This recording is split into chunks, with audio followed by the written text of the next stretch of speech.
కక్షంలోకి. So మనము చర్చించుకుంటున్నాము శ్రీమద్ భాగవతంలో ప్రచేతలు శివుడిని కలిశారు. సో ఇప్పుడు శివుడు వాళ్ళకి ఉపదేశం చేస్తారు, అదే శివగీతం. సో ఏ ప్రార్థన శివుడు చేస్తాడో భగవంతుడు విష్ణువుకి కృష్ణుడికి, సో ఆ ప్రార్థన గురించి మనము ఈరోజు రేపు ఎల్లుండి చర్చించుకుందాము.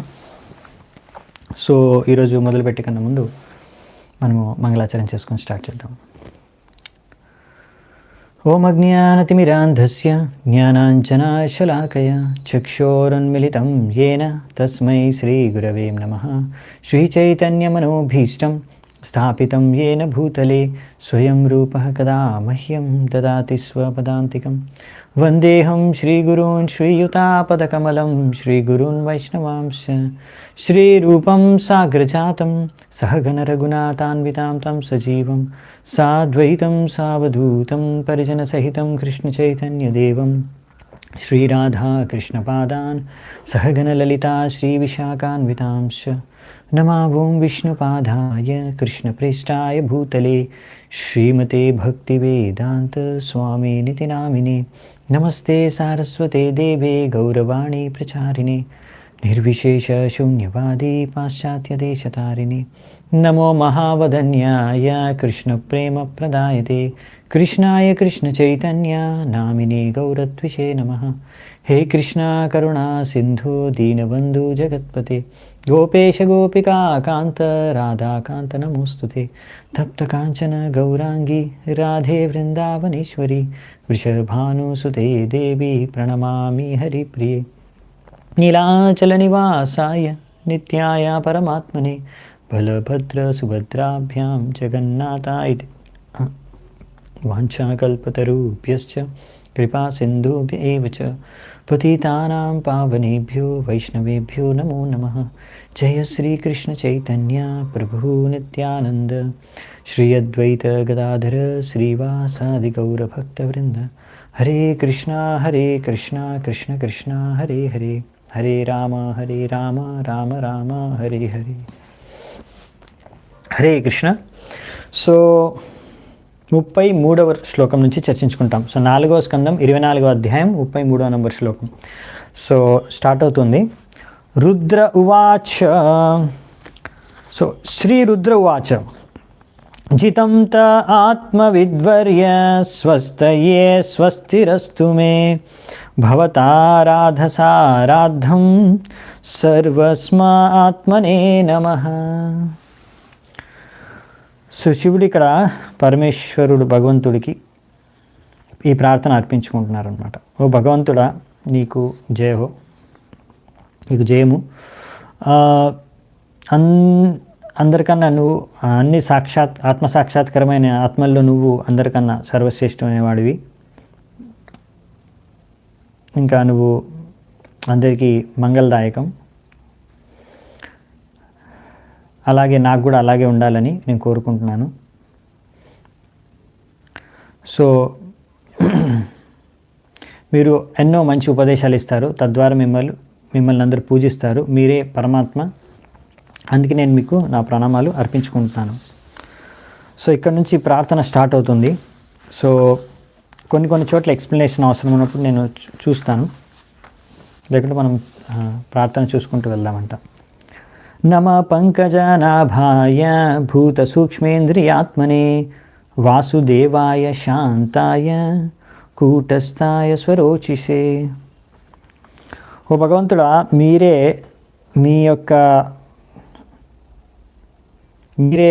కారణం సృష్టికి.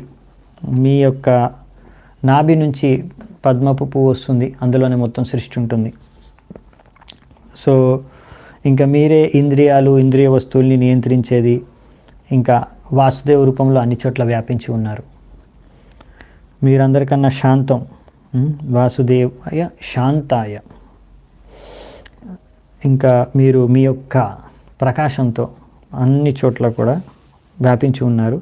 ఇంకా మీరు ఎటువంటి ఏవైతే చేంజెస్ జరుగుతాయో, 6 kinds of transformations, 6 రకాల పరివర్తనలు ఏవో జరుగుతాయో దాంతో మీరు అతీతం, దాని ద్వారా మీరేమీ డిస్టర్బ్ అవ్వరు. సంకర్షణాయ సూక్ష్మాయ దురంతాయాంతకాయ చ నమో విశ్వప్రబోధాయ ప్రద్యుమ్నాయాంతరాత్మనే. ఓ భగవంతుడా, మీరే ఈ మొత్తం సూక్ష్మ వస్తువులన్నిటికీ కూడా మీరే కారణం, మీ నుంచి ఉత్పన్నమవుతున్నాయి. ఇంకా అన్నీ, ఇంకా దీనికి మీరే ముఖ్యమైన అన్నిటినీ కలిపి ఉండేలా చేసే సంకర్షణ పేరుతో మీరు ఆ రూపంలో నివసిస్తారు. ఇంకా ప్రద్యుమ్న రూపంలో మీరు బుద్ధి యొక్క ఇంటెలిజెన్స్, బుద్ధి యొక్క అధిపతి. అందుకే నేను మీకు మా ప్రణామాలు అర్పిస్తున్నాను. నమో నమో నిరుద్ధాయ ఋషికేశేంద్రియాత్మనే నమః పరమహంసాయ పూర్ణాయ నిభృతాత్మనే. అంతేకాకుండా అనిరుద్ధ, ఆ యొక్క అవతారం, అనిరుద్ధ అవతారం ఉంది మీది, దానికి కూడా మీరే, అది కూడా మీరే, మీ యొక్క అవతారమే. దాని ద్వారా మీరు ఆ అవతారంలో ఇంద్రియాలకి ఇంకా మనస్సుకి అధిపతి అనిరుద్ధ. అందుకే నేను మళ్ళీ మీకు ప్రణామాలు అర్పించుకుంటున్నాను. మీరు ఇంకొక పేరు మీద అనంత, ఇంకా సంకర్షణ.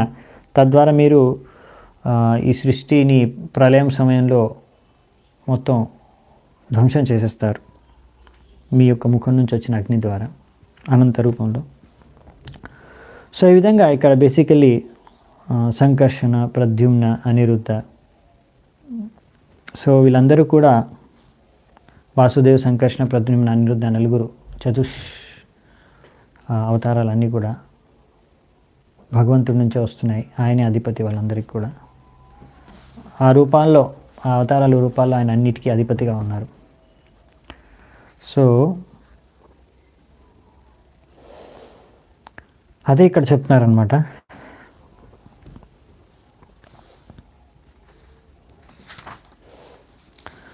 స్వర్గాపవర్గద్వారాయ నిత్యం శుచీసదే నమః నమో హిరణ్యవీర్యాయ చాతుర్హోత్రాయ తంతవే. ఓ భగవంతుడా అనిరుద్ధ, మీరే ఈ అధికారి. తద్వారా పైలోకాలకి ద్వారాలు తెరుచుకుంటాయి, ఇంకా ముక్తి కూడా లభిస్తుంది. మీరు స్వచ్ఛమైన హృదయంలో ఎప్పుడు నివసిస్తూ ఉంటారు. అందుకే నేను మీకు నా ప్రణామాలు అర్పిస్తున్నాను.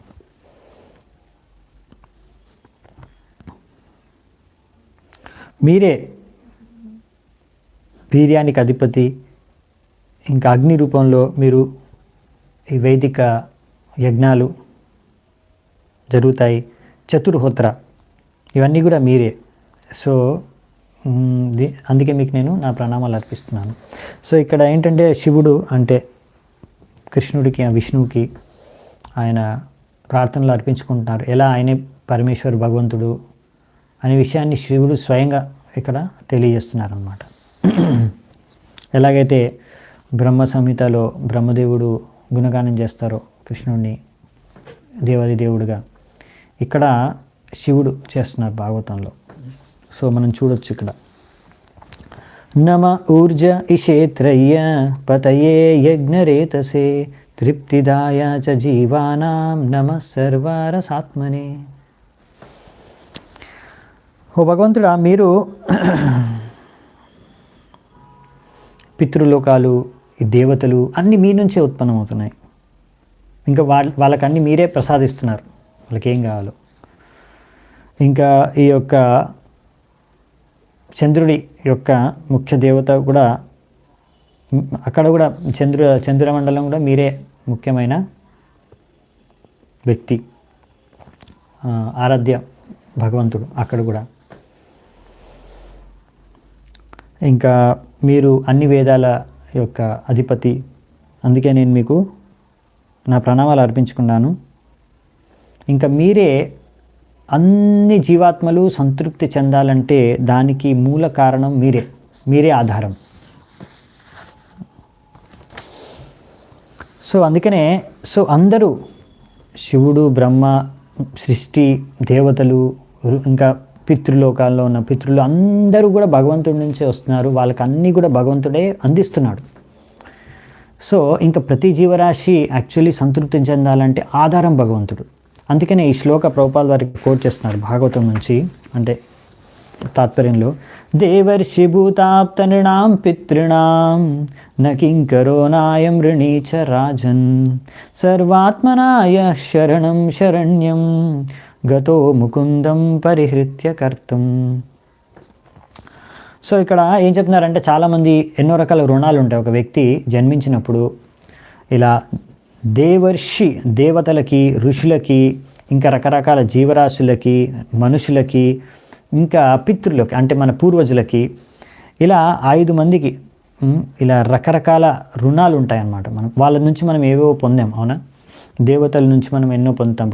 గాలి, వాన, వెలుతురు అన్నీ కూడా మనకి రకరకాల దేవతలు అందిస్తున్నారు. సూర్యుడు, వాయుదేవుడు, ఇంద్రుడు, వీళ్ళందరూ. అలాగే ఋషులు మనకి ఎంతో జ్ఞానాన్ని, ఇంకా వేద జ్ఞానాన్ని, శాస్త్రాలని అందించారు. సో ఇంకా రకరకాల ప్రాణులు మనకు ఎన్నో రకాలుగా సహాయం చేస్తున్నాయి. మనుషులు, మన ఇంట్లో వాళ్ళు కానీ, బంధువులు కానీ, వీళ్ళందరూ కూడా మనకు ఎన్నో రకాలుగా మేలు చేస్తున్నారు. పితృణాం, ఇంకా మన పూర్వజుల కారణంగానే మనము కొన్ని రకాలైన వసతులని ఈరోజు సహాయాన్ని పొందుతున్నాము. సో బేసికలీ వీళ్ళందరూ ఎవరైనా ఒకసారి జన్మ తీసుకుంటే ఈ జడ జగత్తులో, భౌతిక ప్రపంచంలో, వీళ్ళందరి పట్ల వాళ్ళకి రుణం ఉంటుంది. వాళ్ళ రుణం తీర్చుకోవాలి. అందుకనే రకరకాల యజ్ఞాలు చేసి, రకరకాల విధాలుగా పూజలు చేసి, ఇంకా రకరకాల బాధ్యతలు నిర్వహించి ప్రతి వ్యక్తి కూడా ఈ రుణాలను తీర్చుకోవాలి. కానీ ఎవరైతే సంపూర్ణంగా భగవంతుడికి శరణాగతులు అయిపోతారో, చూడండి, దేవర్షి భూతాప్త నృణాం పితృణాం, వీళ్ళందరికీ రుణాలు ఉన్నాయి. నకింకరో నాయం ఋణీచ రాజన్, కానీ ఏ వ్యక్తి అయితే సర్వాత్మనాయ శరణం శరణ్యం, సంపూర్ణంగా భగవంతుడి శరణాగతులు అయిపోతారు, ఆయన్ని శరణు తీసుకుంటారు, అలాంటి వాళ్ళకి ఇంకా ఏ రుణాలు ఉండవు తీర్చుకోవడానికి. గతో ముకుందం పరిహృత్య కర్తుం, ఇంకా వాళ్ళకి ఎటువంటి భగవంతుడి సేవ చేసుకునే వారికి, భగవంతుడి సంపూర్ణంగా సమర్పితమై భగవంతుడి సేవలో నిమగ్నమైపోయిన వాళ్ళకి, భగవంతుడి సేవే చేసుకునే వాళ్ళకి ఇంకా ఏ రుణాలు లేవు. వాళ్ళకి ఇంకా ఏ రుణాలు తీర్చుకోవాల్సిన అవసరం లేదు. ఎందుకంటే చాలామందికి డౌట్స్ ఉంటాయి, అలాంటి ప్రశ్నలు ఉంటాయి. అదేంటి మీరు కృష్ణుడి పూజిస్తే ఇంకా వేరేవన్నీ ఏం చేయనవసరం లేదంటున్నారు, ఇంకా చాలా కర్తవ్యాలు, పూజలు, యజ్ఞాలు, అవన్నీ వ్రతాలు అన్నీ చేయాలి కదా అంటే, లేకపోతే అది వాళ్ళు అసంతృప్తి చెందుతారు, దేవతలు లేకపోతే పుత్రులు వీళ్ళందరూ. కాదు, మీరు కృష్ణుడిని పూజించుకుంటే అందరూ సంతృప్తి చెందుతారు. ఎందుకంటే ఆయనే కారణం ఇక్కడ. అందుకే శివుడు ఈ శ్లోకంలో చెప్తున్నారు, మీరే ఆధారం. అన్ని జీవరాశులు సంతృప్తిగా ఉండాలంటే మీరే ఆధారం. అంటే భగవంతుడిని మనం సంతృప్తి చేస్తే దేవతలు, శివుడు, బ్రహ్మ, ఋషులు, మునులు, అన్ని ప్రాణులు సంతృప్తి చెందుతాయి.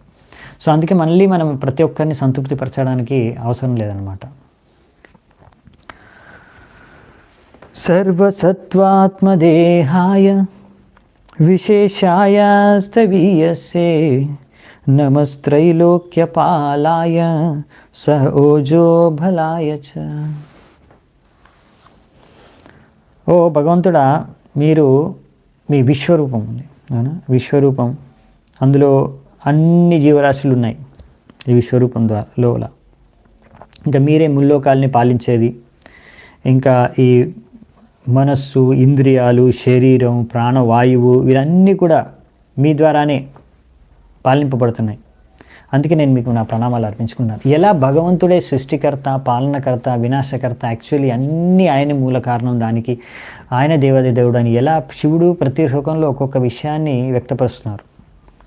సో అందుకనే ఎవరైనా వాదించే వాళ్ళు ఉంటారు కదా, స్వీకరించిన వాళ్ళు ఉంటారు, అందరు దేవుళ్ళు సమానమే, లేకపోతే ఎందుకు కృష్ణుడు దేవాది దేవుడు, ఎవరు చెప్పారు? శివుడు చెప్తున్నాడు, బ్రహ్మదేవుడు చెప్తున్నాడు, మిగతా దేవతలు అందరూ చెప్తున్నారు, భాగవతం చెప్తుంది, భగవద్గీత చెప్తుంది, శాస్త్రాలన్నీ చెప్తున్నాయి. సో అందుకే మీరు చెప్పింది ప్రాధాన్యత ఇవ్వకూడదు, ఎవరో చెప్పింది ప్రాధాన్యత కాదు. మనకు ఇక్కడ డైరెక్ట్గా శాస్త్రాలు, మన గురువులు, దేవతలు, ఇక్కడ శివుడు చెప్తున్నాడు. ఆ విషయాన్ని అర్థం చేసుకోవాలి. అర్థలింగాయ నభసే నమోనంతర్బహిరాత్మనే నమ పుణ్యాయ లోకాయ అముష్మై భూరి వర్చసే. హే భగవంతుడా, మీ యొక్క ఈ దివ్య వాణి ద్వారా అన్నిటి సరైన అర్థాన్ని తెలియజేస్తున్నారు. ఇంకా మొత్తం సర్వంలో వ్యాపించిన ఆకాశం లోపల బయట అంతా మీరే. ఇంకా అన్ని రకాల పుణ్యకార్యాలకి లక్ష్యం మీరే. అది ఈ భౌతిక ప్రపంచంలో చేసేది ఎక్కడ చేసినా సరే, అన్ని కార్యాలకి. అందుకే నేనే మీకు మళ్ళీ మళ్ళీ నా ప్రణామాలు అర్పించుకుంటున్నాను. సో ఇదన్నమాట. ఇక్కడ మనకి ట్రాన్సెండెంటల్ వైబ్రేషన్స్ అంటే భగవంతుడి యొక్క దివ్య శబ్దం. సో శబ్ద బ్రహ్మ, భగవంతుడి నుంచి వచ్చే శబ్దం. సో ఈ శబ్ద బ్రహ్మం యొక్క సారం ఏంటంటే హరే కృష్ణ మహామంత్రం. అది ఇక్కడ ప్రభుపాల ద్వారా రాస్తున్నారు. సో ఈ విధంగా ఒకవేళ ఒక వ్యక్తి హరే కృష్ణ మహామంత్రాన్ని జపిస్తే ఆయనకు ఆధ్యాత్మిక భౌతిక అన్ని విషయాలు అర్థం చేసుకోగలడు. ఆయనకు అన్నీ సాక్షాత్కారం అయిపోతాయి హరే కృష్ణ జపం చేస్తే చాలు. అంత శక్తి హరే కృష్ణ మహామంత్రానికి ఉంది, ఎందుకంటే అది దివ్య శబ్దం, దివ్యవాణి.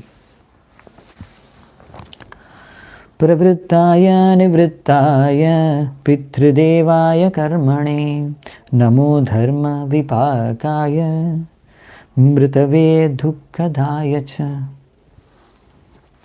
ఓ భగవంతుడా, మీరే అందరూ ఏం పుణ్యాలు చేస్తున్నారు అన్నీ చూసేది మీరే. ఇంకా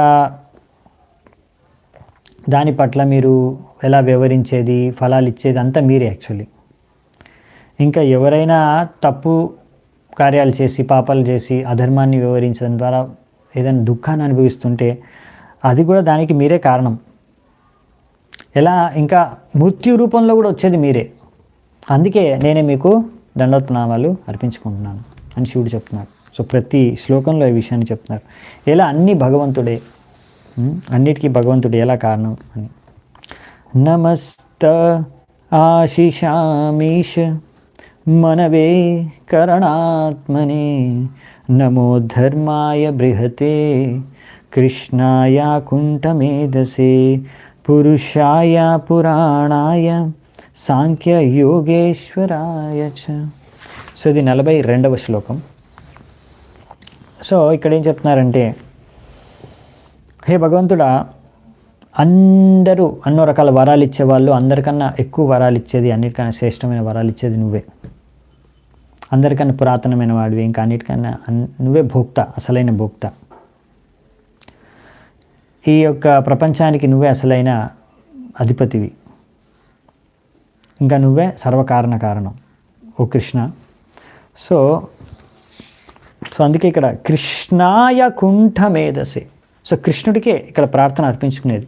ఇంతకుముందు కూడా చెప్పారు, ఇప్పుడు కూడా చెప్తున్నారు. సో ఇక్కడ క్లియర్గా రాశారు కృష్ణాయ కుంఠ. సో ఇక్కడ అందుకనే ఈ శబ్దం గురించి కూడా ప్రభుపాల ద్వారా రాస్తున్నారు అన్నమాట. సో ఆయనే, మీరే అన్నిటికన్నా ధర్మాన్ని సూచించేది, మీరే అన్నిటికన్నా ఉన్నతమైన మనస్సు ఉన్నది, మీకే అన్నిటికన్నా ఉన్నతమైన బుద్ధి తెలివితేటలు ఉన్నది. దేని ద్వారా కూడా మీ యొక్క ఈ లక్షణాలు ఏవైతే ఉన్నాయో అవన్నీ కూడా ఏవి కూడా దేని ద్వారా కూడా అవి డిస్టర్బ్ అవ్వవు అనమాట. అందుకే నేను మీకు ప్రణామాలు అర్పించుకుంటానని చెప్పాను. అంటే ఇక్కడ దాన్ని ఎక్స్ప్లెయిన్ చేస్తున్నారు ప్రభుపాద ద్వారా. కృష్ణాయ అకుంఠ మేధసే ఈ యొక్క శ్లోకంలో అన్నారు కదా. సో మామూలుగా ఏంటంటే ఇప్పుడున్న ఆధునిక వైజ్ఞానికులు వాళ్ళు ఇక్కడ ప్రభుపాద ద్వారా రాస్తున్న have stopped there brain work by discovering the theory of uncertainty. అంటే వాళ్ళు ఏంటంటే వాళ్ళకి ఏమీ సరిగా అర్థం కాలేదనుకోండి, ఇలా జరుగుతుంది, ఏం జరుగుతుంది, అన్సర్టన్ అంటే తెలియదు మాకు ఎలా జరిగిందో. సర్టన్ అంటే ఇలా జరిగిందని తెలుసు, అన్సర్టన్ అంటే తెలియదు ఎలా జరిగింది. ఇది ఒక థియరీ అనమాట, ఛాన్స్ థియరీ లాగా ఇదొక థియరీ. అంటే ఇలాంటి థియరీలు కనిపెట్టేసి మాకు ఇది ఎలా జరిగిందో ఎవరు చెప్పలేరు, అదే థియరీ అనమాట, అదే సిద్ధాంతం. కనుక అంటే ఇలా చెప్పేసి అంటే వాళ్ళకంత తెలివి లేదు, బుద్ధి లేదు అని చెప్పుకోకుండా ఈ విధంగా చెప్తారన్నమాట. మేము దద్దమ్మలము, మాకేం అర్థం కాదు అని చెప్పుకోవడానికి సిగ్గుపడి వాళ్ళు ఏంటంటే ఇలాంటి థియరీలు రాస్తారనమాట. ఛాన్స్ థియరీ, అన్సర్టనిటీ థియరీ, అంటే ఎలా జరిగిందో ఏం జరిగిందో అంతకదే జరిగిపోయింది. సృష్టి కానీ ఏదైనా సరే, జీవితం గురించి కానీ ప్రాణం గురించి కానీ సో ఇంకా ఎందుకు అంటే వీళ్ళు అంతకన్నా ఎక్కువ ఆలోచించలేరు. ఈ వైజ్ఞానికులకి ఏంటంటే వీళ్ళు తెలివితేటలు చాలా సీమితమైనవి, చాలా లిమిటెడ్ అనమాట. సమయం ద్వారా, కాలము ద్వారా, సందర్భాల ద్వారా, పరిస్థితుల ద్వారా, ఇవన్నీ బద్ధజీవులు వీళ్ళందరూ కూడా. అందరూ వైజ్ఞానికులు కూడా బద్ధజీవులే. సో వాళ్ళకు కూడా ఎన్నో లోపాలు ఉన్నాయి, వాళ్ళలో కూడా అంత కెపాసిటీ లేదు అంత అర్థం చేసుకోవడానికి భగవంతుడి గురించి. అందుకనే అన్ని జీవాత్మలు భగవంతుడే విభువు. సో అణు అంటే చాలా చిన్నదన్నమాట. జీవాత్మ చాలా చిన్న భగవంతుడి ముందు. అందులో ఆయన బుద్ధి, బుర్ర ఇంకా చిన్నది. సో అంత చిన్న బుర్రతో భగవంతుడు మొత్తం దివ్యజ్ఞానాన్ని, సృష్టిని అర్థం చేసుకోవడం అసాధ్యం మనిషికి, ఎంత గొప్ప వైజ్ఞానికుడైనా సరే, ఎంత తెలివైనడైనా సరే. సో అలా వైజ్ఞానులకి తెలివితేటలు తక్కువ ఉన్నాయనేసి భగవంతుడికి అలా కాదు. భగవంతుడికి అనంతమైన, ఆయన విభు, ఆయనకు అనంతమైన బుద్ధి అన్నీ ఉన్నాయి. సో ఎప్పుడు కూడా అందుకనే మనకున్న బుద్ధి, తెలివితేటలతో భగవంతుడి సంపూర్ణంగా ఎప్పుడు అర్థం చేసుకోలేము. సో మనం ఎలా అయితే కాలము, సమయము, పరిస్థితుల ద్వారా సీమితమై ఉన్నామో అలా భగవంతుడు కాదు. భగవంతుడికి ఏ సీమలు లేవు, ఆయన అసీమ్. అందుకనే కృష్ణుడు అంటున్నాడు భగవద్గీతలో, వేదాహం సమతీతాని వర్తమానాని చ అర్జున భవిష్యాని చ భూతాని మాం తు వేదన కశ్చన. సో భగవంతుడు ఏమంటాడు అర్జునుడికి, నాకు అన్నీ తెలుసు, వేదాహం నాకు అన్నీ తెలుసు, సమతీతాని అతీతంలో జరిగినవన్నీ తెలుసు, ముందు ఎప్పుడో జరిగినవన్నీ నాకు తెలుసు, వర్తమానాన్ని ఇప్పుడు జరిగేవన్నీ, వర్తమానంలో జరిగేవన్నీ కూడా నాకు తెలుసు, భవిష్యత్తులో జరిగేవన్నీ కూడా నాకు తెలుసు. సో అన్ని జీవరాశుల యొక్క అతీతము, వర్తమానము, భవిష్యత్తు అన్నీ తెలుసు నాకు, కానీ వాళ్ళకే నా గురించి తెలియదు. ఇక్కడ భగవంతుడు చెప్తున్నాడు, నాకు అందరి గురించి తెలుసు కానీ ఎవరికి కూడా నా గురించి తెలియదు అని కృష్ణుడు చెప్తున్నాడు అనమాట. అంతేకాకుండా ఆయనే ఇక్కడ అన్నిటికీ కారణం. ఎలాగైతే మనకి బ్రహ్మదేవుడు సర్వకారణ కారణం అని బ్రహ్మ సంహితలో చెప్తారు, అలాగే ఇక్కడ కూడా మనవే కారణాత్మనే అన్నిటికీ భగవంతుడే కారణం అని ఇక్కడ చెప్తున్నారు. ఈ థియరీ, ఛాన్స్ థియరీ ఉంటుంది కదా, ఛాన్స్ థియరీ, దాన్ని ఇక్కడ కొట్టి పారేస్తారు. ఛాన్స్ థియరీ అంటే ఎందుకు, సృష్టి ఎలా జరిగిందంటే అదంతా కదా జరిగిపోయింది. ఏ ఆధునిక శాస్త్రవేత్త ఇప్పటివరకు తెలియదు సృష్టి ఎలా జరిగిందో. పుస్తకాలు రాసేసారు, ఇంత పెద్ద పెద్ద పుస్తకాలు, పిహెచ్డీలు చేస్తుంటారు, పెద్ద పెద్ద చదువులు చదివిస్తుంటారు, కానీ ప్రాణం అంటే ఏంటి, అసలు లైఫ్ అంటే ఏంటి, జీవనం అంటే ఏంటి, జీవనం ఎలా పుడుతుంది తెలియదు, ఎక్కడి నుంచి పుట్టింది తెలియదు, ఏమీ తెలియదు. దద్దమ్మలు కానీ మూర్ఖులు చేసేస్తున్నారు అందరినీ. ఏమనంటే ఇలాంటి సిద్ధాంతాలు అనమాట. ఛాన్స్ థియరీ, బై ఛాన్స్ అయిపోయింది అంతా. అన్సర్టనిటీ, థియరీ ఆఫ్ అన్సర్టనిటీ అంటే ఏమో అన్సర్టన్, ఎలా జరిగిందో తెలియదు, అదే ఒక సిద్ధాంతం. నీకు తెలియకపోతే నేను దద్దమని చెప్పుకోవచ్చు కదా, అంతేగాని ఛాన్స్ థియరీ, అన్సర్టనిటీ థియరీ అని ఎందుకు అందరినీ మూర్ఖులు చేయడం. ఇలా సైన్స్లో ఏంటంటే రకరకాల వింత శబ్దాలు, వింత పదాలు ఉపయోగిస్తారనమాట. అవి చూసి మీకు భయపడిపోతారు, అది ఏందో అనుకోని. ఇలాంటివి అనమాట. వాళ్ళ మూర్ఖత్వాన్ని కప్పిపుచ్చుకోవడానికి రకరకాల శబ్దాలని ప్రయోగిస్తూ ఉంటారు పెద్ద పెద్ద వైజ్ఞానికులు. సో ఇక్కడ అదే చెప్తున్నారు. అందుకే ప్రభుపాల్ వారు దాన్ని కొట్టిపారేస్తున్నారు. ఇక్కడ శివుడు ఈ ఛాన్స్ థియరీ, అన్సర్టనిటీ కాదు, మాకు సట్టన్గా తెలుసు, మాకు పక్కా తెలుసు, భగవంతుడు కృష్ణుడే సృష్టికర్త, ఆయనే సృష్టించాడు, ఆయనే అన్నిటికీ కారణం. మీకు తెలియకపోవచ్చు, మీరు ఎంతో పెద్ద పెద్ద చదువులు చదివారు కానీ మీకు తెలియకపోవచ్చు. అందుకనే భగవతం తెలిసినవాడి అన్నిటికన్నా అందరికైనా తెలివైనవాడు. కృష్ణ భక్తుడే అందరికైనా తెలివైనవాడు, బుద్ధిమంతుడు. పెద్ద పెద్ద చదువులు చదువుకొని ఎన్నో డబ్బులు సంపాదించేవాళ్ళు కాదు. సో అదే విషయం ఇక్కడ అర్థం చేసుకోవాలన్నమాట. శక్తిత్రయ సమేతాయ మిథుసేహంకృతాత్మనే చేత ఆకూతి రూపాయ నమో వాచ విభూతయే. ఇంకా ఇక్కడ అంటున్నాడు శివుడు, ఓ భగవంతుడా, మీరే అందరినీ నియంత్రించేది, వ్యక్తిని, ఆ ఇంద్రియాల యొక్క కార్యాలని, ఇంకా ఇంద్రియాల ద్వారా చేసిన కార్యకర్మ యొక్క ఫలాల్ని అన్నిటినీ నియంత్రించేది మీరే. మీరే ఈ మనస్సుని, దేహాన్ని, ఇంద్రియాలని అన్నిటినీ నియంత్రిస్తున్నారు. మీరే ఈ అహంకారాన్ని కూడా నియంత్రించగలరు. మీరే అసలు రుద్ర, మీరే అన్ని జ్ఞానానికి మూల కారణం, అన్ని వేద శాస్త్రాల్లో ఇచ్చిన అన్ని విషయాలకి, అన్ని కార్యాలకి మీరే ఆధారం. చూసారా ఇక్కడ శివుడు ఎలా వర్ణిస్తున్నారో. మళ్ళీ మళ్ళీ భగవంతుడి యొక్క గొప్పతనాన్ని. దర్శనం నో దిదృక్షూణాం దేహి భాగవతార్చితం రూపం ప్రియతమం స్వానాం సర్వేంద్రియ గుణాంచనం. సో ఇక్కడ ఏం చెప్తున్నారంటే, హే భగవంతుడా, ఇప్పుడు కోరుకుంటున్నారు శివుడు, నేను మీ ఆ రూపాన్ని దర్శించుకోవాలనుకుంటున్నాను. ఏ రూపాన్నైతే మీ యొక్క భక్తులు మిమ్మల్ని ఏ రూపంలో అయితే ఆరాధించుకుంటారు ఆ రూపాన్ని నేను దర్శించుకోవాలనుకుంటున్నాను. ఇది నా కోరిక. నీకు ఎన్నో రూపాలు ఉన్నాయి, ఎన్నో అవతారాలు ఉన్నాయి, కానీ నాకు భక్తులకి ఏదైతే ప్రియమైన రూపం అనేది ఆ రూపాన్నే నేను చూడాలనుకుంటున్నాను. అందుకే దయచేసి నా పైన దయ చూపించు, నాకు నీ ఆ రూపాన్ని దర్శనం నాకు ఇవ్వు. ఎందుకంటే ఏ రూపాన్ని అయితే భక్తులు ఆరాధిస్తారో ఆ రూపాన్ని దర్శించుకుంటేనే నా ఇంద్రియాలు, మనసు అంతా కూడా మనవి సంతృప్తి చెందుతాయి. సో ఇది కోరుకునేది ఎవరు? శివుడు. సో ఇక్కడ చెప్తున్నారన్నమాట, స్వానం అనే శబ్దాన్ని ఉపయోగించారు ఈ శ్లోకంలో. ఇది చాలా ముఖ్యమైన శబ్దం అని రాస్తున్నారు ప్రభుపాదుల వారు. ఎందుకంటే భక్తులే అందరికన్నా భగవంతుడికి ప్రియమైన వారు. ఎవరైతే భగవంతుడి భక్తులో, అందరూ భగవంతుడి సంతానమే అయినా కానీ భక్తులు అందరికన్నా ప్రియమైన వాళ్ళు భగవంతుడికి. సో జ్ఞానులు, యోగులు, కర్మిలు వీళ్ళందరూ ఏంటంటే అంత ప్రియమైన వాళ్ళు కాదు భగవంతుడికి. ఎందుకు అంటే కర్మిలు ఉన్నారనుకోండి, వాళ్ళు భగవంతుడిని చూడాలనుకుంటారు, ఆయన దగ్గరికి వెళ్తారు, అడుక్కుంటారు, ప్రార్థన చేసుకుంటారు. ఎందుకు? మాకేదో కావాలి, భగవంతుడు మాకు అందిస్తాడు, మాకు కావాల్సినవి ఇస్తాడు భగవంతుడు, అందుకే నేను వెళ్తాను భగవంతుడి దగ్గరికి. అందుకే వెళ్ళి అడుక్కుంటారు భగవంతుడిని. అదే వాళ్ళ ప్రార్థన, అడుక్కోవడమే వాళ్ళ ప్రార్థన.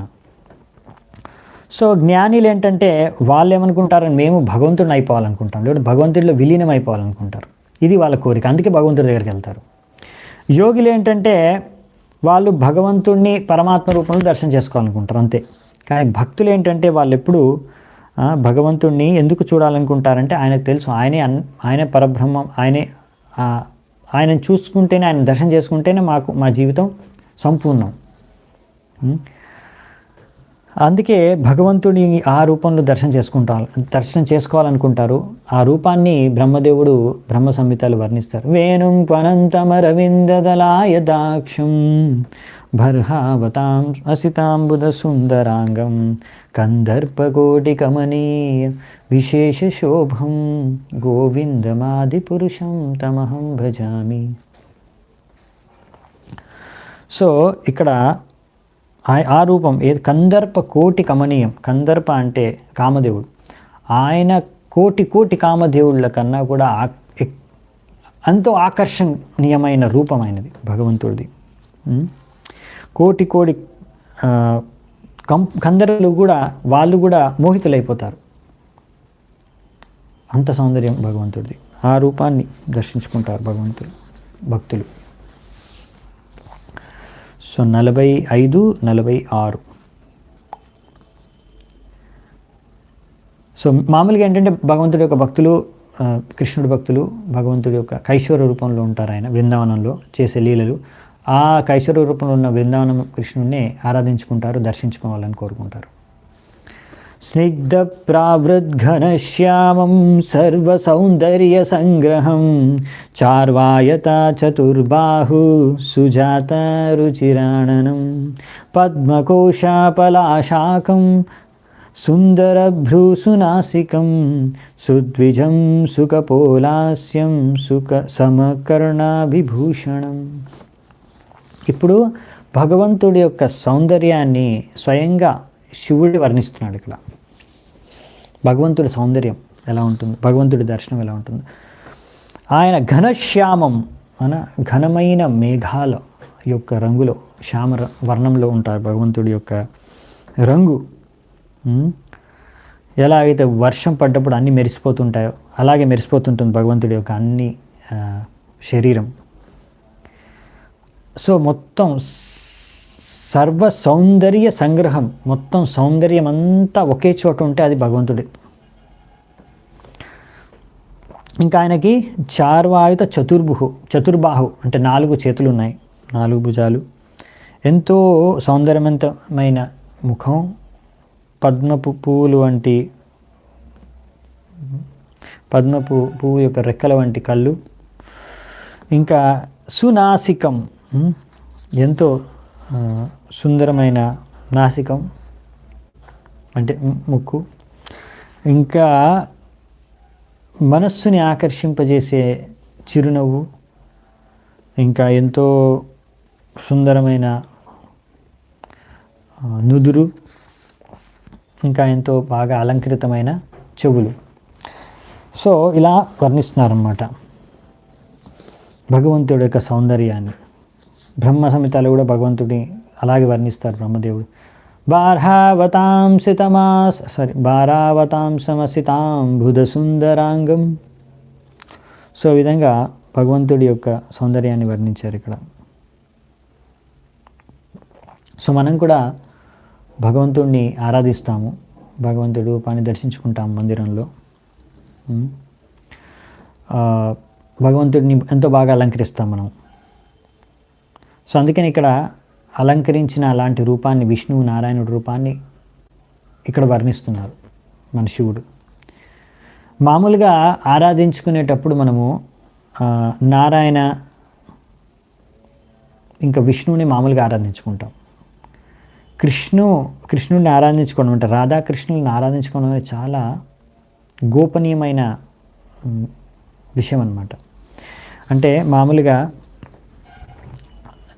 నారాయణుడిని కానీ విష్ణువుని కానీ విష్ణుడు అవతారాలని కానీ పూజించుకోవడానికి ఉపయోగించే విధి విధానం ఏంటంటే పంచరాత్రిక విధి. అంటే ఎన్నో నియమాలు, నిబంధనలు, ఇంకా చాలా రూల్స్ రెగ్యులేషన్స్ ద్వారా మనము పంచరాత్రిక విధి ద్వారా విష్ణువుని కానీ నారాయణుడు కానీ విష్ణు అవతారాలని పూజించుకుంటాం మందిరాల్లో. రాధాకృష్ణుల్ని పూజించుకునే విధి విధానాన్ని భాగవత విధి అంటారు. సో పంచరాత్రిక విధి ద్వారా మనము ముందు భగవంతుడిని ఆరాధించుకోకుండా డైరెక్ట్గా భగవద్గీత ద్వారా మనము రాధాకృష్ణుని ఆరాధించుకోవడానికి అర్హత మనకు లేదు. అందుకనే మనము పంచరాత్రిక విధి ద్వారా ముందు విష్ణువు లేకపోతే నారాయణుడిని ఆరాధించుకుంటాం. ఇప్పుడు మన మందిరాలు ఇదంతా నారద పంచరాత్ర అనే పుస్తకంలో, నారద పంచరాత్ర అనే పుస్తకంలో శాస్త్రంలో దాని ప్రకారంగా మనం ఆరాధించుకుంటాం భగవంతుడికి. సో రాధాకృష్ణులుని మనము అంటే కనిష్ట భక్తులు ఆరాధించుకోవడానికి వాళ్ళకి అర్హత లేదు అసలు. అందుకనే మనం ఎప్పుడైతే ఇస్కాన్ మందిరాల్లో కూడా మనం ఏవైతే ఆరాధించుకుంటామో రాధాకృష్ణ విగ్రహాలనే మనము ఆరాధించుకున్నా కానీ మనము అక్కడ భాగవత విధి ద్వారా రాధాకృష్ణుల్ని ఆరాధించుకోవట్లేదు. పాంచరాత్రిక విధి ద్వారా విష్ణువుని నారాయణుడిని లేకపోతే లక్ష్మీనారాయణుళ్ళు లక్ష్మీ విష్ణువుల్ని ఎలా ఆరాధించుకుంటామో అలాగే రాధాకృష్ణుల్ని ఆరాధించుకుంటాం ఆ భావనతోని. అంటే రాధాకృష్ణుల్ని మనం పూజ అర్పణ చేస్తున్నా కానీ ఆరాధన అర్పణ చేస్తున్నా కానీ విగ్రహార్థన చేస్తున్నా కానీ ఒక లక్ష్మీనారాయణుడికి ఎలా పూజించుకుంటామో అదే భావనతో, లేకపోతే విష్ణువు లక్ష్మిని ఎలా పూజించుకుంటామో అలాంటి భావనతోనే మనం అలాంటి విధి విధానంతోనే అలాగే అనుసరిస్తూ పూజించాం అన్నమాట. సో మనం లక్ష్మీనారాయణ పూజా విధానాన్ని ఫాలో అవుతాం. ఎందుకంటే అది పంచరాత్రిక విధి, ఇది విధి మార్గం. ఇంకా రాగ మార్గం ఏంటంటే అది భాగవత విధి. సో ముందు విధి మార్గం, వైది మార్గం బాగా పాటించిన తర్వాత మనం అడ్వాన్స్ స్టేజ్లో రాగ మార్గంలో భాగవత విధి ద్వారా రాధాకృష్ణుని పూజించుకోవచ్చు.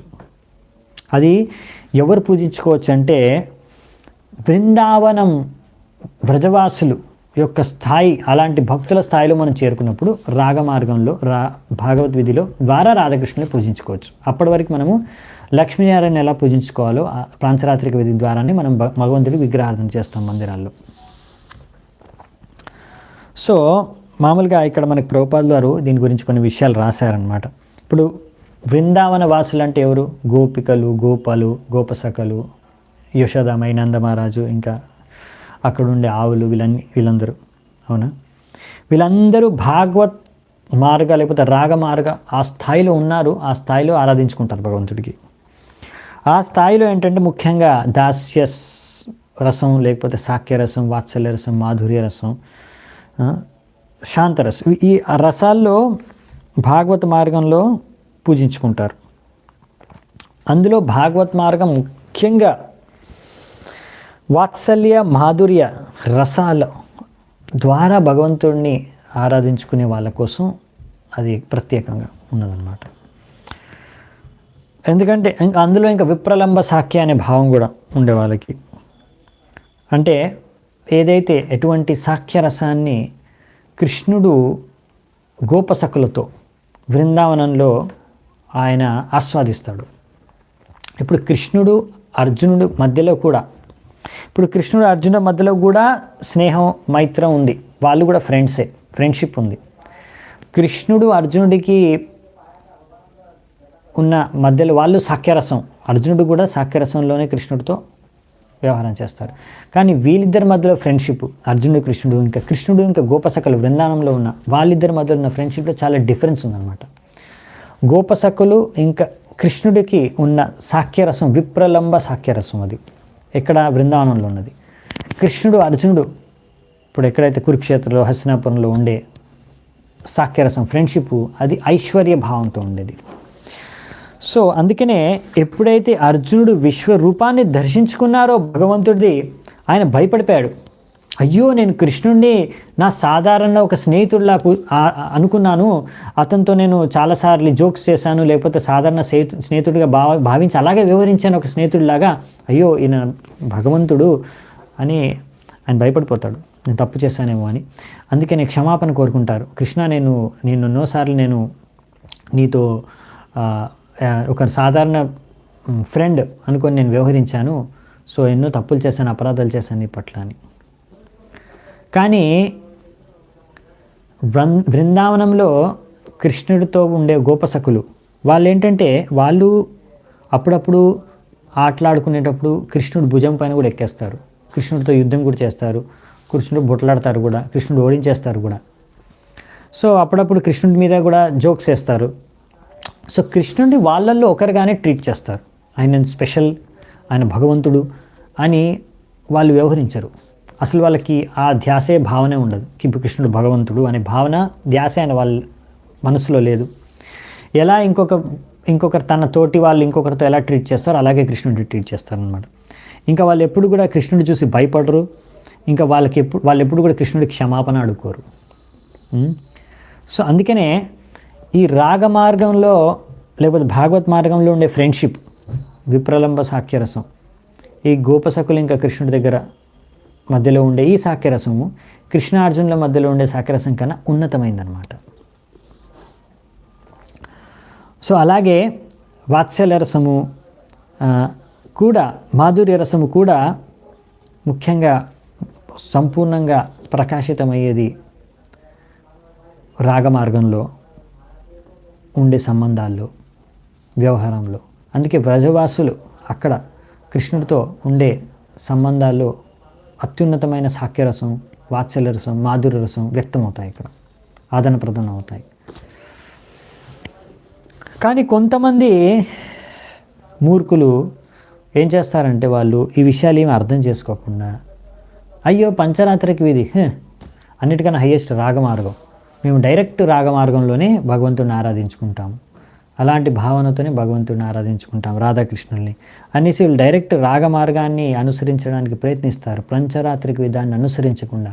అలాంటి వాళ్ళని ఏమంటారు అంటే సహజీయ అంటారు. సహజీయ అనే శబ్దానికి అర్థం ఇది.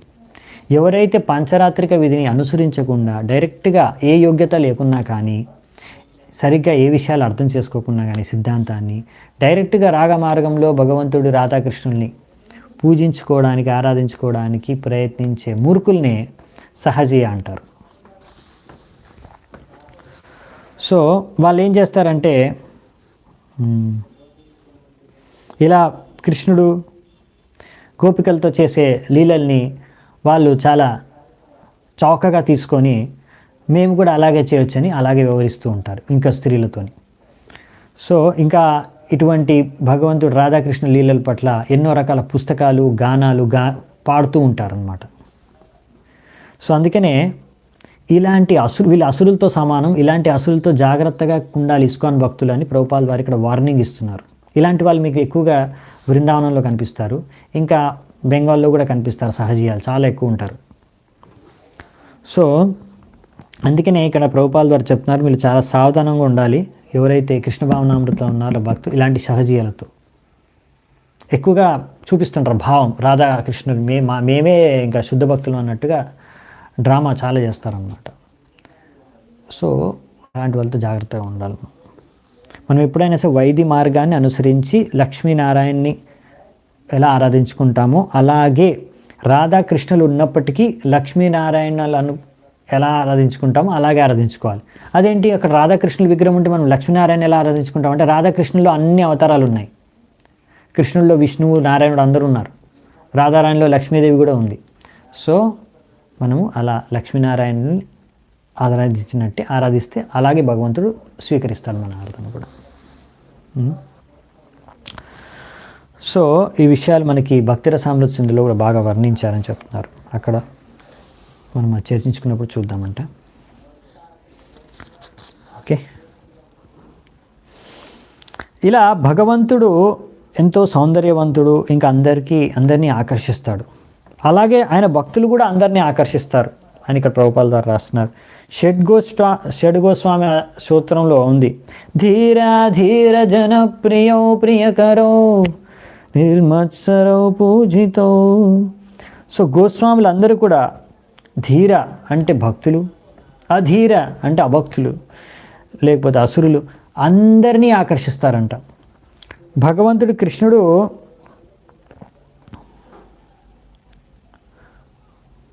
ఇంకా చెప్పాలంటే అసురులకు అంత ఆకర్షణీయంగా లేకుండే, భక్తులు మాత్రం ఆకర్షితులైపోయేవారు కృష్ణుడికి. కానీ బృందావనంలో షడ్గోస్వామిలు ఉన్నప్పుడు వాళ్ళందరినీ ఆకర్షించారు. అక్కడున్న అసురుల్ని కూడా ఆకర్షించేశారు బృందావనంలో. అది భగవంతుడి యొక్క ఇంకా భక్తుల యొక్క గొప్పతనం. ఒక్కొక్కసారి భగవంతుడి గొప్పతనం ఏంటంటే ఆయన తన భక్తుల్ని ఆయన కన్నా కూడా ఎక్కువ వాళ్ళకి క్రెడిట్, వాళ్ళకి ఆ యొక్క క్రెడిట్ దక్కాలనేసి అప్పుడప్పుడు ఇలా లీలలు చేస్తుంటారు. సో ఒక ఉదాహరణకి కురుక్షేత్ర యుద్ధంలో కూడా భగవంతుడు కృష్ణుడు తలుచుకుంటే ఆయన అందరినీ చంపేయగలడు, కానీ ఆయన అర్జునుడికి ఆ క్రెడిట్ దక్కాలి అని ఆయన అర్జునుడి ఆదేశానుసారంగా ఆయన రథాన్ని తోలే సేవ చేసుకున్నాడు అంతే. అర్జునుడికే యుద్ధం చేసి ఆ యుద్ధాన్ని జయించి ఆ యొక్క శ్రేయం క్రెడిట్ దక్కాలని ఆయన కోరుకున్నారు. అందుకే అలాగే జరిగింది. అందుకే అర్జునుడు అన్నాడు, అర్జునుడికి చెప్పారు కృష్ణుడు, నిమిత్త మాత్రం భవ సవ్యసాచిన్. సో ఓ సవ్యసాచి, నువ్వు నిమిత్త మాత్రుడివై యుద్ధం చేయి, నువ్వు విజయం సాధిస్తావు. జస్ట్ బికమ్ మై ఇన్స్ట్రుమెంట్ అని కృష్ణుడు చెప్తారు. సో ఈ విధంగా భగవంతుడు ఏంటంటే అంత అరేంజ్మెంట్ చేసేసారు అర్జునుడి కోసం. జస్ట్ అర్జునుడు యుద్ధం చేయాలంతే, భగవంతుడు చెప్పిన డైరెక్షన్లో ఆయన విజయం సాధిస్తారు తప్పకుండా. అలాగే ఈ కృష్ణ భావనామృతం ఉద్యమంలో కూడా అన్ని చైతన్య మహాప్రభు యొక్క నిర్దేశానుసారంగానే జరుగుతున్నాయి. కానీ ఇప్పుడు చైతన్య మహాప్రభు యొక్క ఎవరైతే భక్తులు ఎంతో శుద్ధతతో నిజాయితీతో వాళ్ళు ఈ ప్రచార కార్యక్రమంలో చేస్తారో వాళ్ళకి ఆ శ్రేయస్సు క్రెడిట్ దక్కుతుంది. ఇది చైతన్య మహాప్రభు కోరుకుంటున్నాడు, అందుకే అలా జరుగుతుంది. సో ఇప్పుడు కూడా చైతన్య లీల నడుస్తుంది. సో ఇప్పుడు కూడా ప్రతి ఒక్కరికి అవకాశం ఉంది ఈ చైతన్య లీలలో పాల్గొనడానికి. ఎలాగైతే అర్జునుడు ఏ అవకాశం అర్జునుడికి దక్కిందో అదే అవకాశం మీకు కూడా దక్కింది, మీ దగ్గర కూడా ఉంది. ప్రతి ఒక్కరి దగ్గర అవకాశం ఉంది. ఇప్పుడు ఈ చైతన్య మహాప్రభు లీల నడుస్తుంది, ఇప్పుడు ఇంకా 10,000 సంవత్సరాల వరకు నడుస్తుంది. సో ఈ లీలలో మీరు పాల్గొన్నప్పుడు మీరు ఎంత యాక్టివ్ రోల్ తీసుకుంటారో, ఎంత నిజాయితీతో ఎంత శ్రద్ధతో మీరు ఇలా చైతన్య మహాప్రభు యొక్క ఇన్స్ట్రుమెంట్ అయ్యి మీరు ఈ ప్రచార కార్యక్రమంలో పాల్గొంటారో, హరే కృష్ణ సంకీర్తనం ఉద్యమంలో, హరినామ సంకీర్తనం ప్రచారంలో, సో మీకు అంత క్రెడిట్ లభిస్తుంది. ఎందుకంటే ఆల్రెడీ ఇది జరుగుతుంది, ఎలాగైనా జరగబోతుంది. అంటే హరినామ సంకీర్తనం అనేది ప్రతి గ్రామానికి ప్రతి నగరానికి వ్యాపిస్తుంది, ప్రతి దగ్గరికి వ్యాపించిపోతుంది. ఇది చైతన్య మహాప్రభు కోరుకున్నారు కనుక అది జరుగుతుంది, భగవంతుడి ఇచ్చ కనుక జరుగుతుంది. మళ్ళీ అది జరగడానికి ఎవరు అది ఎలాగైనా జరుగుతుంది. ఎవరైతే నిజాయితీ, శ్రద్ధతో, ఉత్సాహంతో ఈ ఉద్యమంలో పాల్గొని వాళ్ళు ప్రయత్నం చేస్తారో సో వాళ్ళ ద్వారా అది జరిగిపోతుంది. సో భగవంతుడు కోరుకుంటున్నారు ఎవరైనా అలా ముందుకు వచ్చి చేయాలని. ఆయన సొంతంగా అన్నీ చేయగలడు, కానీ ఆయన కోరుకుంటున్నాడు నా భక్తులు చేసి నా భక్తులకి ఆ క్రెడిట్ దక్కాలి. సో అలాగే మనం చూస్తాం చైతన్య మహాప్రభు యొక్క సేనాపతి భక్తుడైన శిల ప్రభుపాల్ వారు అలా చైతన్య మహాప్రభు యొక్క ఆదేశాన్ని, కోరికను ఆయన భవిష్యవాణిని పూర్తి చేశాడు. ఇంకా కొంచెం మన కోసం మిగిల్చి వెళ్ళారు. సో అది మనం చేయడానికి. సో మనమందరం కూడా ఈ ఉద్యమంలో అలాగే పాల్గొనాలి. అప్పుడు మనకు భగవంతుడి కృప లభిస్తుంది. ప్రీతి ప్రహసితా పాంగం అలకైరూపశోభితం లసత్పంకజ కింజల్క దుకూలం మృష్టకుండలం స్ఫురత్కిరీటవలయ హారనూపురమేకలం శంఖచక్ర గదా పద్మ మాలమన్యుత్తమార్థిమ.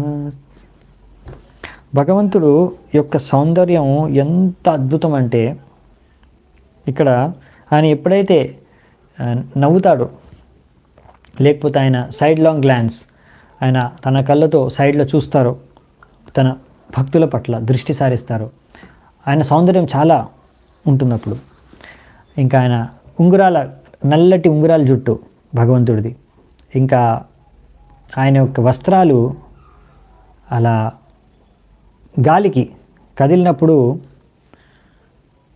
పద్మపు పువ్వుల ఏదైతే పోలెన్ ఉంటుందో, సాఫ్రన్ పోలెన్, అది గాలిలో ఎగిరితే ఎలా ఉంటుందో అలా ఉంటుందన్నమాట. ఇంకా భగవంతుడి యొక్క ఇయర్ రింగ్స్, కుండలాలు, ఇంకా ఆయన ముకుటం, ఇంకా ఆయన చేతిలో ధరించిన బ్యాంగిల్స్, ఇంకా ఆయన యొక్క మాల, ఆయన యాంకిల్ బెల్స్, ఇంకా ఆయన నడుముకి పెట్టుకున్న బెల్టు, ఇంకా రకరకాల ఆభరణాలు, ఇంకా శంఖ చక్ర గదా పద్మ అయితే ఎలాగో ఉన్నాయి, ఇవన్నీ ధరించి ఉన్న ఆయన సహజమైన సౌందర్యం ఇంకా ఎంతో అద్భుతంగా ఉంటుంది. ఇంకా ఆయన హృదయంలో కూడా, మెడలో కూడా కౌస్తుభముని ధరించి ఉంటారు. సో ఈ విధంగా భగవంతుడి యొక్క రూపాన్ని, సౌందర్యాన్ని ఇక్కడ గుణగానం చేస్తూ శివుడు వర్ణిస్తున్నాడు. సో భగవంతుడి రూపాన్ని ఇంకా వర్ణిస్తున్నారు కొన్ని శ్లోకాల్లో. సింహస్కంద ద్విషోభిభ్రత్ సౌభగాగ్రీవ కౌస్తుభం శ్రీయానపాయిన్యాక్షిప్త నికషాస్మోరుల్ సోల్లసత్. ఇంకేం చెప్తున్నారంటే భగవంతుడి యొక్క భుజాలు ఎలా ఉన్నాయంటే సింహస్కంద, సింహం యొక్క భుజాల్లా భగవంతుడి యొక్క భుజాలు ఉన్నాయి. ఇంకా భుజాల పైన ఉండే పూల మాలలు, ఇంకా రకరకాల నెక్లెస్లు, ఇవన్నీ కూడా మెరిసిపోతున్నాయి. అంతేకాకుండా కౌస్తుభం అని యొక్క వెలుగు, ఆయన యొక్క ఎంతో చెస్ట్, భగవంతుడి యొక్క వక్షస్థలం, అది భగవంతుడి రంగు వచ్చే శ్యామవర్ణంలో, కాబట్టి అక్కడ ఈ కౌస్తుభం అని మెరిసిపోతుంది అన్నమాట, వెలిగిపోతుంది. సో ఇంకా శ్రీవత్స చిహ్నాలు, ఎక్కడైతే లక్ష్మీదేవి నివసిస్తుందో వక్షస్థలంలో, ఇవన్నీ కూడా మెరిసిపోతున్నాయి. ఎలాగైతే గోల్డ్ టెస్టింగ్ స్టోన్, బంగారాన్ని టెస్ట్ చేయడానికి ఉపయోగించేసుకోని అక్కడ బంగారు గీతలు ఎలా ఉంటుంది మెరిసిపోతుంటే, అలా బంగారు గీతలు మెరిసిపోతున్నాయి అన్నమాట శ్రీవత్స చిహ్నం. సో ఇది ఎంతో అద్భుతమైన సౌందర్యం. ఆ గోల్డ్ టెస్టింగ్ స్టోన్ కన్నా కూడా ఇంకా బాగా సౌందర్యంగా ఉందని చెప్తున్నారు ఇక్కడ. పూరరేచక సంవిఘ్న వలివల్గు దలోదరం ప్రతి సంక్రామయద్విశ్వం నాభ్యావర్త గభీరయ. ఇప్పుడు భగవంతుడి యొక్క నాభి, ఆయన ఎలా భగవంతుడి యొక్క నాభి ఇంకా నడుము, ఆ ఏరియా అంతా కూడా ఎంతో అద్భుతంగా ఉంది. అక్కడ కూడా మడతలు ఉన్నాయి, 3 మడతలు ఉన్నాయి భగవంతుడి నడుము దగ్గర. ఇంకా ఎంతో అద్భుతంగా ఉంది భగవంతుడి యొక్క మొత్తం శరీరం. ఇంకా ఆయన గాలి పీల్చుకున్నప్పుడు, అంటే ఊపిరి పీల్చుకున్నప్పుడు, ఊపిరి వదిలినప్పుడు ఇంకా అద్భుతంగా ఉంటుంది. ఇంకా ఆయన నాభి ఎంతో లోతుగా ఉంటుంది. ఆ నాభిలోనే మొత్తం విశ్వం అంతా కూడా, దాని నుంచి వచ్చే కమల పువ్వులోనే మొత్తం విశ్వం అంతా కూడా ఉంటుంది. సో ఇవన్నీ విషయాలు ఇక్కడ వర్ణించారనమాట. సో అక్కడి నుంచే విశ్వం బయటకు వస్తుంది, మళ్ళీ లోపలికి వెళ్ళిపోతుంది ఆ నాభి నుంచే. శ్యామశ్రోణ్యదిరోచిష్ణు దుకూల స్వర్ణమేకలం సమచార్వంగ్రిజంఘోరు నిమ్నజాను సుదర్శనం. ఇంకా భగవంతుడి యొక్క నడుము ఇంకా కింది భాగం అంతా కూడా ఈ కౌస్తుభ వస్త్రం అంటే మన వస్త్రం భగవంతుడి యొక్క గోల్డెన్ ఎల్లో వస్త్రం ఉంటుందన్నమాట. ఇంకా బంగారు వడ్డానం ఉంటుంది. ఇంకా దానికి చాలా మంచి గోల్డ్ ఎంబ్రాయిడరీ వర్క్ కూడా ఉందని ఇక్కడ రాశారు. ఇంకా భగవంతుడి యొక్క పాద పద్మాలు, ఇంకా ఆయన యొక్క తొడలు, ఇంకా కాళ్ళు, ఇవన్నీ కూడా ఎంతో అసాధారణమైన సౌందర్యం ఉంది. ఈ విధంగా భగవంతుడి మొత్తం శరీరం అంతా కూడా ఎంతో అద్భుతంగా నిర్మితమైందని ఇక్కడ శివుడు వర్ణిస్తున్నారు. శివుడు ఆయన 12 మంది మహాజనుల్లో ఒకరు, అవునా. స్వయంభూ నారద శంభూ కుమార కపిలో మను ప్రహ్లాదో జనక భీష్మ బలి వయ్యా సఖి వయం అంటే నేను, యమరాజు. ఇది యమరాజు చెప్తాడు శ్లోకం. సో యమరాజుతో సహా ఇంకా 11 మంది, వీళ్ళందరూ కూడా వాళ్ళ అధికారులు, మహాజనులు, భగవంతుడి గురించి, భగవంతుడి విషయాల గురించి, శాస్త్రాల గురించి, ధర్మాన్ని గురించి అందరికీ బోధించడానికి. సో అందులో శివుడు ఒకరు. సో ఇక్కడ శ్రీమద్ భాగవతంలో ఇక్కడ శివుడి యొక్క వర్ణన, కృష్ణుడి గురించి, ఆయన సౌందర్యం గురించి, భగవంతుడి గురించి ఇక్కడ రాశారు. సో మనము ఇప్పుడు ఇంకొక శ్లోకం చూసుకొని ఈరోజు ముగిద్దామంట చర్చ. లాస్ట్ 52వ శ్లోకం. పదాశరత్ పద్మపలాశరుచిష నకద్యుభిర్నోంతరగం విదున్వత ప్రదర్శయా స్వీయమపాస్తసాద్వసం పదం గురో మార్గ గురుస్తమోజుషాం. ఓ భగవంతుడా, మీ యొక్క 2 పాద పద్మాలు ఎంత సౌందర్యంగా ఉంటాయంటే అవి 2 వికసిస్తున్న పద్మపు పువ్వుల యొక్క రెక్కల్లాగా ఉంటాయి. ఈ చలికాలంలో పూసే పద్మపు పువ్వు. ఇంకా మీ యొక్క కాలి యొక్క గోర్లు, నేల్స్, అందులోంచి ఎంత వెలుతురు ప్రకాశం వెదజల్లుతుందంటే దానివల్ల ఈ బద్ధజీవి యొక్క హృదయంలో ఉన్న అంధకారం అంతా కూడా తొలగిపోతుంది. భగవంతుడు అందుకనే మీరు మీ యొక్క ఇటువంటి రూపాన్ని, ఏ రూపం ద్వారా అయితే భక్తుల హృదయాల్లో ఉన్న అంత అంధకారాన్ని తొలగించే ఆ రూపాన్ని నేను దర్శించుకోవాలనుకుంటున్నాను. అది మీకు అటువంటి రూపాన్ని మీరు నాకు దర్శనం ఇవ్వండి. మీరు అందరికీ మీరే గురువు, జగద్గురువు. అందుకనే మీరు జగద్గురువు కనుక మీరే అందరు బద్ధజీవులకి ఒక ప్రపంచంలో జ్ఞానోదయం చేయగలరు. సో ఈ విధంగా ఇప్పుడు శివుడు భగవంతుడి పాద పద్మాలపైన ధ్యానం చేసుకుంటూ భగవంతుడిని ఇలా కోరుకుంటున్నారు. సో ఇది భగవంతుడిని దర్శించుకునే విధానం. భగవంతుడిని ఎలా దర్శించుకోవాలి అనే విషయాన్ని ఇక్కడ ప్రభుపాల ద్వారా రాస్తున్నారు. శివుడి నుంచి మనం నేర్చుకోవచ్చు, శివుడి యొక్క శిక్షణల ద్వారా నుంచి కూడా. సో శివుడు ఎలా చేస్తున్నాడు అంటే, ముందు శివుడు ఇక్కడ ధ్యానం చేసుకుంటున్నారు భగవంతుడి పాదపద్మాల పైన. సో మనం భగవంతుడి శరీరం పైన ధ్యానం చేసేటప్పుడు, దర్శనం చేసుకునేటప్పుడు ముందు పాదపద్మాల పైన ధ్యానించుకోవాలి, ముందు పాదపద్మాల పైన దర్శించుకోవాలి. మందిరంలో కూడా భగవంతుడి దర్శనం చేసుకున్నప్పుడు మనం భగవంతుడి యొక్క పాదపద్మాల్ని ఫస్ట్ దర్శనం చేసుకోవాలి. దాని తర్వాతే మెల్లిగా కింది నుంచి పై వరకు దర్శనం చేసుకోవాలన్నమాట. భగవంతుడి ముఖాన్ని కింది నుంచి ఫస్ట్ పాదపద్మాల నుంచి దర్శనం చేసుకుంటూ పైకి వెళ్ళాలి. సో శ్రీమద్ భాగవతంలో ఈ విషయాన్ని చెప్పారు. ఇంకా శ్రీమద్ భాగవతం కూడా ఇది భగవంతుడు కృష్ణుడితో అభిన్నం. ఇందులో శ్రీమద్ భాగవతంలో మొదటి 1-2 స్కందాల్ని భగవంతుడు 2 పాదాలతో పోల్చారు. అంటే ముందు మనము భగవంతుడి పాదాలను ఎలా దర్శించుకోవాలో అలాగే భాగవతంలో కూడా ముందు మనము దేన్ని దర్శించుకోవాలి అంటే మొదటి 2 స్కందాలని అంటే దర్శించుకోవడం అంటే మనం చదువుకోవడం అధ్యయనం చేయాల్సింది ముందు ఫస్ట్ నుంచి చేయాలి. బేసికలీ మొదటి స్కందం నుంచి ఫస్ట్ 2 స్కందాలు బాగా అధ్యయనం చేసుకున్నామంటే మనం భగవంతుడి పాదపద్మాలను దర్శించుకున్న దాంతో సమానం. అందుకే మనం ఎప్పుడైనా నిజంగా భాగవతాన్ని అర్థం చేసుకోవాలనుకుంటే సరైన విధానం ఏంటంటే మొదటి స్కందం నుంచి చదువుకుంటూ వెళ్ళడం అని ఇక్కడ మనకి ప్రభుపాల ద్వారా చెప్తున్నారనమాట. ముందు ఫస్ట్ 2 స్కందాలని చదువుకోవాలి ఫస్ట్. ఇంకా చెప్పాలంటే ఎవరైనా సరే ఇలా ఆధ్యాత్మిక విషయాల్ని, ఆధ్యాత్మిక జ్ఞానాన్ని పొందాలనుకునే వాళ్ళు, అర్థం చేసుకోవాలనుకున్నారు, ఇంకా భగవంతుడి రూపాన్ని దర్శించుకోవాలి అనుకునే వాళ్ళందరూ కూడా ముందు ఇలా భగవంతుడి పాదపద్మాలు దర్శించుకోవాలి. ఎలా అంటే భగవంతుడి పాదపద్మాలను దర్శించుకోవడం అంటే ఇలా మొదటి స్కందం, 2వ స్కందం భాగవతం చదవడం. భగవంతుడి యొక్క ముఖాన్ని 10వ స్కందంతో పోల్చారనమాట. అందుకే డైరెక్ట్గా 10వ స్కందంలో వెళ్ళకూడదు, ఫస్ట్ స్కందం నుంచి మనం చదువుకుంటూ వెళ్ళాలి. అది పద్ధతి అని ఇక్కడ ప్రభుపాల వారు మనకు నేర్పిస్తున్నారు. సరిగ్గా మనం ఒకవేళ ఆధ్యాత్మిక ప్రగతి సాధించాలనుకుంటే, సో ఇంకా ఆధ్యాత్మిక ప్రగతి సరిగ్గా సాధించాలనుకుంటే ఒకరు నిర్భయంగా ఉండాలి.